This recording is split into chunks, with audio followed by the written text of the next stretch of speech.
And next up at UFC Fight Night, Vallejos taking on Emmett. We've got Elijah Smith taking on Su Young Yu. Carlos, who you got in this one? I'm going to go with Smith in this one. I think he's got the reach advantage. I think he fights long. You know, he can cause a lot of problems for you just based on that. And Smith is also very composed, and he doesn't overextend for any reason. Even when he has his opponents hurt in the fight, he brings his whole body towards him. He doesn't just reach out and throw wild strikes. He's very composed. And somebody like you, he kind of needs you to overextend and get you to reach to try to get a shot in, to get you down. But Smith, he's patient. He waits for the openings. He doesn't force anything. I gotta say, I'm gonna take him in this one. Yeah, two for Elijah Smith here. I think realistically, this fight just comes down to the fact that I don't think that Yu's going to be able to get his wrestling going. He likes to come out. He likes to back you up against the fence with his boxing. Not really known for his power, but he just wants to get your guard up so that he can level change, get underneath, get to your hips, and ultimately take you down.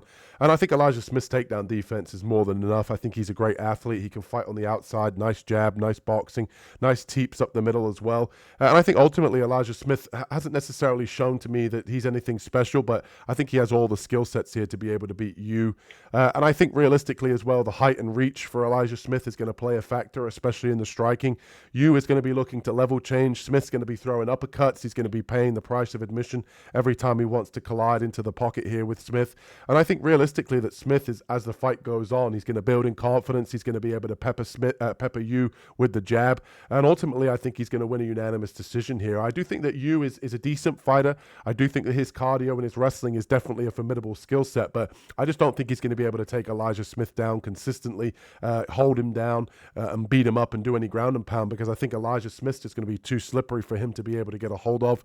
I think as well with Elijah Smith, he showed in his last fight that when he is in the triangle, he was able to slam his opponent. So obviously he knows that that's something that he's capable of doing. He's now done it inside the cage. He's built that confidence to be able to, kind of use it as a weapon almost. And I do think that Yu has to be, mindful of the fact that Elijah Smith's takedown defense is good, and he needs to be able to work on his striking here. But I think Smith's going to be too fast, too athletic, too long as well in the reach. So ultimately, give me Elijah Smith here to get this one done on the feet.